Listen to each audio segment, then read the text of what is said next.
नमस्कार, मैं हूं रौनक पारेख और आप सुन रहे हैं पंजाब केसरी टीवी राजस्थान का पॉडकास्ट में हम आपके लिए लेकर आए हैं दिन भर की वो बड़ी खबरें जिनका सीधा सरोकार आपसे है।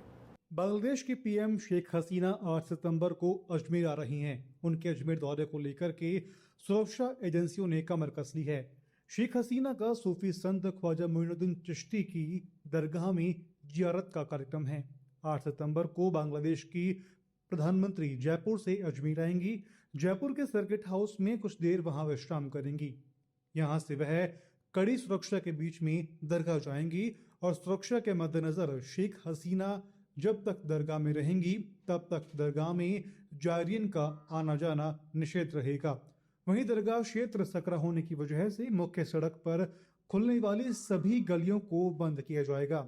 मुख्य सड़क की ओर से खुलने वाली होटल, गेस्ट हाउस और दुकानों के खिड़की दरवाजे भी बंद रहेंगे। इतना ही नहीं, दरगाह की ओर से खुलने वाले खिड़की दरवाजों को भी बंद रखने की हिदायत दी गई है। दरगाह क्षेत्र की सभी गलियों पर पुलिसकर्मी तैनात रहेंगे। ऊंची इमारतों की छतों पर पुलिसकर्मी तैनात रहकर के दूरबीन से नजर रखेंगे। दरगाह क्षेत्र में चप्पे चप्पे पर पुलिसकर्मियों की तैनाती रहेगी। सचिन पायलट के जन्मदिन से एक दिन पहले उनके समर्थक जयपुर में जुटे और उन्हें ढेर सारी जन्मदिवस की शुभकामनाएं दी। प्रदेश के 1 दर्जन से अधिक विधायक और मंत्रियों ने सचिन पायलट को बधाई दी। इनमें 3 मंत्री और 7 में गहलोत समर्थक और विधायक भी रहे। वहीं बाड़ी धौलपुर से विधायक गिरिराज मलिंगा भी सचिन पायलट से मिलने पहुंचे। इनका आना सियासी मायनों में काफ़ी अहम माना जा रहा है। कांग्रेस अध्यक्ष के चुनाव की घोषणा होने के बाद बीते करीब 10 दिनों से पायलट गुट ज़्यादा एग्रेसिव दिखाई दे रहा है। इसके अलावा सचिन को सीएम बनाने की मांग में कई विरोधी गुट के सदस्य भी अब उनके साथ में हैं। पायलट समर्थकों ने रक्तदान शिविर का आयोजन भी किया। इसके अलावा वृक्षारोपण कार्यक्रम भी आयोजित किया। साथ ही साथ इशारों में अशोक गहलोत पर निशाना साधा। जो हमारे समाज का सबसे बड़ा मेला भरता है उसमें मैं भी गया था और मैंने ये बात कही थी कि जो लोग 2018 में सचिन पायलट जी का नाम ले लेकर के चुनाव जीत के आए, उनके नाम पे वोट लेकर के चुनाव जीत के आए, जब उनको आवश्यकता पड़ती है तो वो पीठ दिखा करके भागने का काम करते हैं। ये बात मैंने सामाजिक मिट्टी में कही थी और इस बात में आज भी कायम हूं कि जो व्यक्ति जिस व्यक्ति का चुनाव में नाम लेकर के चुनाव जीत के आता है, जिसके नाम पे वोट लेकर के आता है, आज वो व्यक्ति उससे दूरी बना के बैठा है, तो कहीं ना कहीं पूरा समाज भी देख रहा है, पूरा राजस्थान भी देख रहा है, तो आम कार्यकर्ता इस बात को देख रहा है। जिस तरह से आप लोग देख रहे हैं कि सचिन पायलट जी के जन्मदिन पर जिस तरह से राजस्थान की जनता का जन साला बोल रहा है, ये कभी भी राजस्थान के इतिहास में नहीं हुआ। कोई भी व्यक्ति किसी पद पे नहीं है, एक सिंपल विधायक है, लेकिन राजस्थान की जनता जिस तरह से टूट के पड़ रही है, आप लोग देख रहे हो, लोगों को माला पहनाने तक का समय नहीं मिल रहा है। हजारों की संख्या में लोग आ रहे हैं और अभी तो राजस्थान के जो दूर दराज इलाके हैं वहाँ से कम मेरे पास में सूचना जो आई है 700 साधन अभी तक भी जाम में फंसे हुए हैं, जो अभी तक पहुँच नहीं पा रहे हैं। तो मैं कह रहा हूँ कि साधन अपने आप व्यवस्था लोगों ने अपने आप करके की है। राजस्थान की जनता का प्यार है सचिन पायलट जी के प्रति, जो बार बार हम कहते रहते हैं। ज्वाला कमान को भी बार बार में हमने सचेत किया है कि राजस्थान की जनता को जिस तरह से सचिन पायलट जी को जनता चाहती है, ये चाहती है जनता की जो सचिन पायलट जी के नेतृत्व के अंदर जो सरकार आई थी, ये चाहती है कि सचिन पायलट जी मुख्यमंत्री, ये देखना चाहती है। राजस्थान बीजेपी ने सत्ता मिशन को हथियाने के लिए यानी कि 2023 के चुनावों को अपने कब्जे में लेने के लिए अभी से तैयारी शुरू कर दी है और प्रदेश में केंद्रीय नेताओं का दौर लगातार शुरू हो गया है।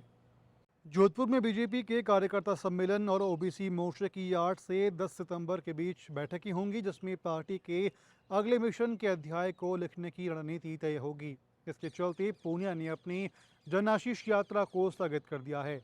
पूनिया जैसलमेर में पोखरण ज्वाला माता के दर्शन कर रोनीचा जन आशीष यात्रा शुरू करने वाले थे, जो भक्ति स्थल रामदेवरा तक जाती है। इस पदयात्रा की पूनिया की ओर से पीएम मोदी की जन कल्याणकारी योजनाएं और प्रदेश सरकार की विफलताएं के बारे में जनता से संवाद करते, लेकिन आगामी केंद्रीय नेताओं के कार्यक्रम को देखते हुए फिलहाल यात्रा स्थगित कर दी गई है। पार्टी की ओबीसी मोर्चा राष्ट्रीय कार्य समिति जोधपुर में होगी। इसके उद्घाटन समारोह में पार्टी के राष्ट्रीय अध्यक्ष जेपी नड्डा का 8 सितंबर को जोधपुर आने का कार्यक्रम है।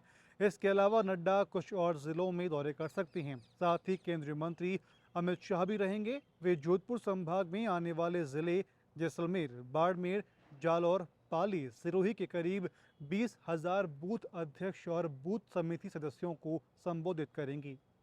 राज्यपाल कलराज मिश्र की उपस्थिति में राजभवन में IMT के साथ में राजस्थान के 3 विश्वविद्यालयों का MOU साइन हुआ। राजस्थान की कॉलेज मोहनलाल सुखाड़िया विश्वविद्यालय, महाराणा प्रताप कृषि एवं प्रौद्योगिकी विश्वविद्यालय और गोविंद गुरु जनजातीय विश्वविद्यालय के मध्य खेल संस्कृति के विकास के संबंध में एक महत्वपूर्ण सहमति पत्र पर हस्ताक्षर हुए। इसके अंतर्गत स्थानीय और पारंपरिक खेलों को पुनर्जीवित करने के साथ ही उच्च शिक्षण संस्थानों में खेल संस्कृति को बढ़ावा दिए जाने पर कार्य होगा। राज्यपाल कलराज मिश्र ने इस अवसर पर उम्मीद जताई कि MOU से IMT गाजियाबाद के स्पोर्ट्स रिसर्च सेंटर की मदद से हमारे विश्वविद्यालयों द्वारा राजस्थान में स्थानीय और पारंपरिक खेलों को पुनर्जीवित करने और खेलों के विकास का बेहतर वातावरण बन सकेगा। MOU के दौरान राज्यपाल के प्रमुख सचिव सुबीर कुमार, प्रमुख विशेषाधिकारी गोविंद राम जायसवाल आदि अधिकारी लोग मौजूद रहे। राजस्थान क्रिकेट एसोसिएशन के अध्यक्ष वैभव गहलोत के प्रयास अब रंग लाने लगे हैं। जूनियर के साथ में सीनियर की क्रिकेट की जो प्रतिभाएं हैं वो भी अब निखर कर के सामने आ रही हैं। जोधपुर के बरकतुल्ला खान स्टेडियम में शील्ड टूर्नामेंट के लिए चयन प्रक्रिया चल रही है। इस चयन प्रक्रिया का जायजा राजस्थान क्रिकेट एसोसिएशन के अध्यक्ष वैभव गहलोत ने लिया। वैभव गहलोत के साथ पूरी राजस्थान क्रिकेट एसोसिएशन की टीम भी साथ पहुंची। आवेदन जांच करने के साथ ही खिलाड़ियों से वैभव गहलोत की बातचीत भी की और जोधपुर क्रिकेट एसोसिएशन समिति से फीडबैक भी लिया। इस दौरान समिति संयोजक SS सांखला, समाजसेवी ललित सुराणा आदि अधिकारी मौजूद रहे।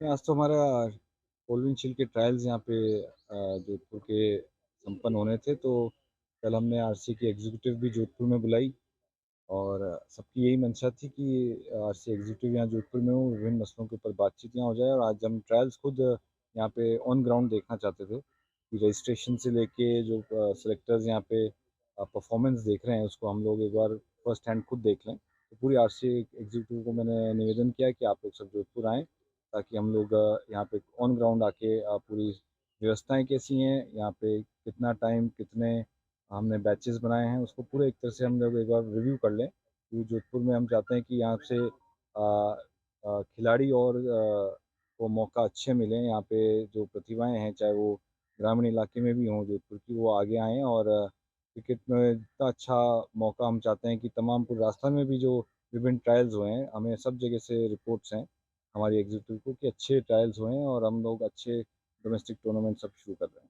सर, अक्टूबर में मैच होने वाले हैं, उसको लेकर किस तरह की तैयारी? देखिए, अक्टूबर का जो मैच का मीडिया में खबरें आई हैं, मैं आप लोगों को बताना चाहूँगा, अभी वो फाइनल नहीं है। पहले एक बार हमारी उनसे बातचीत, अभी हमारे को पहली बार उनका ऑफिशियल मेल कल आया है, तो अब हमने उसके ऊपर बातचीत शुरू करी है। अभी कलेक्टर महोदय से और जोड़ा के जो आयुक्त हैं उनसे भी हमने बातचीत करी है कि पहली बार अब हमको उनका ऑफिशियल मेल अब आया है जाके। तो अभी तक कुछ फाइनल नहीं है। एक बार हम लोग उनका प्रपोजल क्या है और जोड़ा और जिला प्रशासन क्या चाहता है, उसमें जो चीज़ सामने आएगी वो आने वाले समय में आपको बताएंगे। राजस्थान सरकार प्रदेश के हर गांव में अंग्रेजी मीडियम स्कूल खोलना चाहती है, लेकिन सरकार की जो प्लानिंग है वो फुल प्रूफ नहीं है। सरकार ने प्रदेश के गांवों के अंदर स्कूल तो खोल दिए, लेकिन वहां पर शिक्षक नदारद हैं। प्रदेश के मुखिया खुद ये बात बोलते हैं कि हमें इंग्लिश आना ज़रूरी है और इसी कारण से प्रदेश में इंग्लिश मीडियम स्कूल खोले गए हैं। लेकिन बात दौसा ज़िले की करें तो दौसा के बांदीकुई में एक स्कूल में इंग्लिश का शिक्षक ना होने के चलते ग्रामीणों और विद्यार्थियों ने धरना दिया, जिसके चलते स्कूल में शिक्षक नहीं होने के चलते ग्रामीणों ने स्कूल की तालाबंदी कर दी। पूरा मामला राजकीय उच्च माध्यमिक विद्यालय अनंतवाड़ा का है। क्या मामला है? मामला हमारे अंतवाड़ा स्कूल में इंग्लिश का टीचर नहीं है, इसको लेकर हमने तालाबंदी किया था, जिसके बाद में काफ़ी प्रयासों के बाद में प्रिंसिपल साहब ने हमको समझाइश करके और उसका लॉक खुलवा दिया। हमने लॉक लगाया था, पूरे गांव वालों ने मिलके लॉक लगाया था टीचर के कारण। अब उन्होंने समझाइश की कि भाई 15 दिन में के अंदर टीचर लगवा देंगे इंग्लिश का, हमको भरोसा दिलाया, इसलिए हमने लॉक खोल दिया। अगर हमें टीचर नहीं लगा स्कूल में 15 दिन के अंदर तो हम दोबारा से लॉक लगाएंगे और धरना पे बैठेंगे। अगर आप आम जनमानस हैं और अपने रुपयों को सेव करना चाहते हैं तो उन सेविंग्स को जहाँ जहाँ भी आप सेविंग्स करते हैं उसे लेकर के ज़रा आप सावधान रहें, कहीं भी आपके साथ धोखाधड़ी हो सकती है। कोटा में चिटफंड कंपनी बनाकर के हजारों निवेशकों से रुपए लेकर के 100 करोड़ की ठगी करने वाले अपेक्षा ग्रुप के डायरेक्टर ने कोर्ट में सरेंडर कर दिया है। अधिवक्ता मनु शर्मा और गौरव रावतानी की मौजूदगी में अपेक्षा ग्रुप के डायरेक्टर ने सरेंडर किया, जिसके बाद में एसआईटी की टीम ने कोर्ट पहुंच कर के आरोपी डायरेक्टर को गिरफ्तार किया। कोटा पुलिस ने आरोपी की गिरफ्तारी पर 10,000 का इनाम घोषित कर रखा था। जानकारी के मुताबिक कंपनी ने कोटा संभाग के करीब 2.5 से 3,000 निवेशकों को कंपनी से जोड़ करके उनको चुना लगाया। कंपनी के डायरेक्टर्स के खिलाफ गुमानपुरा, भीमगंज मंडी, जवाहर नगर, आरकेपुरम सहित अन्य थानों में करीब 90 से अधिक मामले दर्ज हैं। इन मामलों में 5 लोग पहले ही गिरफ्तार हो चुके हैं। अपेक्षा ग्रुप का जो सीएमडी था मुरली मनोहर नामदेव, जिसके ऊपर 10,000 का इनाम था, आज न्यायालय में सरेंडर हुआ है, जिसको न्यायालय से प्राप्त करके गिरफ्तार किया जा रहा है। कितने रुपए का घपला अभी तक सामने आया और कितनी एफआईआर और दर्ज हुई? 90 से अधिक एफआईआर दर्ज हैं, तो अभी उसमें अनुसंधान चल रहा है। अभी इसको लाए हैं, इससे अनुसंधान करें। मुरली मनोहर नामदेव जो अपेक्षा ग्रुप का डायरेक्टर था, उसने आज अपनी स्वयं की इच्छा से कोर्ट के सामने सरेंडर करा है और जितने भी मुकदमे उसके खिलाफ पंजीबद्ध हुए हैं उन समस्त मुकदमों में वो अपनी तरफ से अपना पूरा कॉर्पोरेशन देखकर और वो अनुसंधान में सहयोग करने के लिए तत्पर है। कितनी इसमें एफआईआर अब तक दर्ज हो चुकी है और कितने करोड़ रुपए का मामला है? इसमें अभी तक 97 से प्लस एफआईआर दर्ज हो चुकी हैं और लगभग 100 से 200 करोड़ के बीच का मामला है ये इस संदर्भ में अभी जवाब देना तो बहुत जल्दी रहेगा, मगर मुरली मनोहर नामदेव द्वारा खुद व्यक्ति से हमसे संपर्क कर अपनी मंशा जाहिर करी गई थी कि मैं माननीय न्यायालय के समक्ष सरेंडर होना चाहता हूं, इसलिए वो अपनी स्वयं की इच्छा से माननीय न्यायालय के समक्ष आज सुबह 10:30 बजे आके सरेंडर हो गए हैं। एसआईटी ने उनको अपनी अभिरक्षा में लिया है कोर्ट के आदेश से और कल सुबह 12 बजे से पहले उनको वापस कोर्ट के सामने प्रस्तुत करना है एसआईटी को।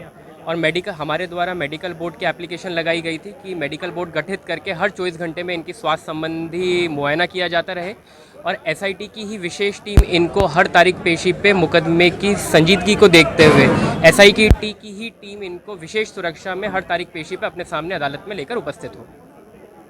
प्रदेश में पुलिस का दबदबा लगातार खत्म होता हुआ दिखाई दे रहा है। इसकी बानगी प्रदेश में आप पहले भी देख चुके हैं और एक और मामला देखने को मिला डीडवाना में, जहां डीडवाना के खुनखुना थाना क्षेत्र के डसाना कला गांव में आपसी रंजिश को लेकर के आधी रात को एक दुकान को पेट्रोल डालकर के जलाने का मामला सामने आया है। दुकान को जलाने वाला आरोपी मुकेश नेतड़ खुनखुना थाना का हिस्ट्री शीटर है और घटना के बाद से फरार है।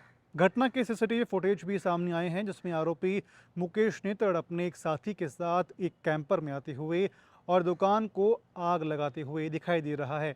जिस गाड़ी में आरोपी आए थे उस पर डीडवाना विधायक चेतन डूडी के नाम का स्टिकर लगा हुआ है। आरोप है कि दुकान जलाने वाला विधायक का समर्थक है, इस कारण से उस पर अब तक कोई कार्रवाई नहीं हुई है और ना ही उसे गिरफ्तार किया गया है। वहीं दूसरी ओर पुलिस का कहना है कि इस घटना के मुख्य आरोपी के साथी को गिरफ्तार कर लिया गया है। वहीं घटना की गंभीरता को देखते हुए पुलिस दल का गठन कर मुख्य आरोपी की तलाश की जा रही है। देखिए, जमन सिंह गांव डसाना के रहने वाले हैं, जिनके गांव के अंदर ही किराना की दुकान है। उस दुकान को 3 तारीख 2 और 3 की मध्य रात्रि को मुकेश नेतड़ और उसके 3-4 साथियों ने पेट्रोल डाल के आग लगा दी थी, जिससे नुकसान भी हुआ है। इस संबंध में प्रकरण दर्ज किया गया है और मुकेश नेतड़ और उनके जो साथी हैं अभी फरार हैं, जिनकी तलाश के लिए अलग अलग टीमें गठित करके एविलम उनको गिरफ्तार करके अग्रिम कार्रवाई की जाएगी। सर, जानकारी ये भी आ रही है कि जिस गाड़ी में आए थे उस पर कोई विधायक की स्टिकर लगी गाड़ी बता रहे हैं और जो आरोपी है वो हिस्ट्री शीटर भी है। हाँ, ये सही है कि मुकेश नेतड़ है वो खुनखुना थाने का एचएस है। बाकी ये जो मुकेश नेतड़ मिलने के बाद में अनुसंधान से ये सारी चीज़ स्पष्ट होगी। चलते चलते नजर डालते हैं 7 सितंबर की बड़ी खबर को लेकर के। प्रदेश में भारत जोड़ो यात्रा कांग्रेस की ओर से पूरे देश में निकाली जा रही है, जिससे लेकर के राजस्थान भी अपनी अग्रणी भूमिका उसमें निभा रहा है। खबरों में अभी के लिए इतना ही। देश और दुनिया की तमाम बड़ी खबरों के लिए आप बने रहिए पंजाब केसरी टीवी के साथ।